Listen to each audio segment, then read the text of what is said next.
அப்படின்னா ஈரோடு கேன்சர் சென்டருக்கு போய் ஒரு முறை ஒரு பேட்டி எடுக்கிறதுக்காக டாக்டர் சாரை பார்க்கறதுக்காக போயிருந்தேன். அந்த அனுபவத்தை சொன்னால் உங்களுக்கு சரியாக புரியும் என்று நினைக்கிறேன். இன்றைக்கு ஊர்வலத்தில் நிறைய பேர் பங்கேற்றிருக்கிறீர்கள். இன்னமும் இந்த செய்தி நிறைய இடத்துக்கு போக போகுது. என்ன அப்படின்னா, புகையிலை பழக்கம் மட்டுமல்ல, எந்த ஒரு கேன்சராக இருந்தாலும் அது மிகப்பெரிய பாதிப்பை ஏற்படுத்தும். அதிலிருந்து ஒரு விடிவு காலத்தை கொடுப்பது அப்படின்னா அது தற்காலிகமானது அப்படிங்கறத டாக்டர் நிறைய சொல்லியிருக்கிறாங்க. இதுல என்ன அப்படின்னு சொன்னா, இந்த கேன்சர் ஹாஸ்பிட்டலுக்கு நான் போயிருந்தேன். சார் அப்பதான் உள்ள வராங்க. நான் வீடியோ எடுக்கிறதுக்காக போயிருந்தோம். சார் உள்ள வராங்க.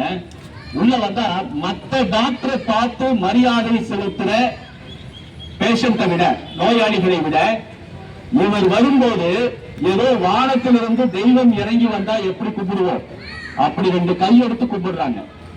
அந்த கேன்சர் நோயை வந்ததுக்கு அப்புறம் வருத்தப்பட்டு பிரயோஜனம் இல்லை. வருமுன்னர் காவாதான் வாழ்க்கை எரி முன்னர் வைத்தூறு போல கெடும் என்று வள்ளுவர் சொல்லியிருக்கிறார். நோய் வருவதற்கு முன்பு நாம் தடுப்பது என்பதுதான் கெட்டிக்காரத்தனம். அதனால அறிவோடு நாம் நடந்துக்கணும்னு சொன்னா, புகையிலை பழக்கத்தை, அது ஒரு காரணி. புகையிலை பழக்கம் ஒரு காரணி, கேன்சருக்கான ஒரு காரணி. இந்த புற்றுநோயை முற்றிலுமாக அழிக்க வேண்டும் என்று சொன்னால் புகையிலை ஒரு காரணம். அந்த புகையிலையை சுவைக்கும் புகையிலை, புகைக்கும் புகையிலை என்று விதவிதமாக இருக்கிறது. வேறு வேறு வடிவங்களில் இருக்கிறது.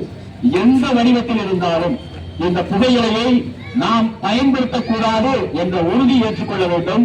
பிறர் பயன்படுத்தினால் அதை தடுக்க வேண்டும் என்ற உறுதியும் எடுத்துக்கொள்ள வேண்டும். அப்போதுதான் நாம் இந்த முழுமையாக நம் சமூகம் விடுபடும். சமூகத்தினுடைய மனித ஆற்றல், சமூகத்தினுடைய உழைப்பு, சமூகத்தினுடைய திறமை அனைத்தும் இந்த நோயினால் முடக்கப்படுகிறது. எந்த ஒரு போதை பழக்கமும் இல்லாமல், புகையிலை பழக்கம் இல்லாமல் நாம் ஒன்று திரண்டு அவற்றை எதிர்ப்பதோடு மட்டுமல்லாமல் அதை நீக்குவோம். இந்த பொது சுகாதார துறைக்கும் மாவட்ட புகையிலை கட்டுப்பாட்டு மையத்திற்கும் எங்களுடைய பாச பவுண்டேஷன் சார்பாக நெஞ்சார்ந்த நன்றியை தெரிவித்துக் கொள்கிறோம். நன்றி.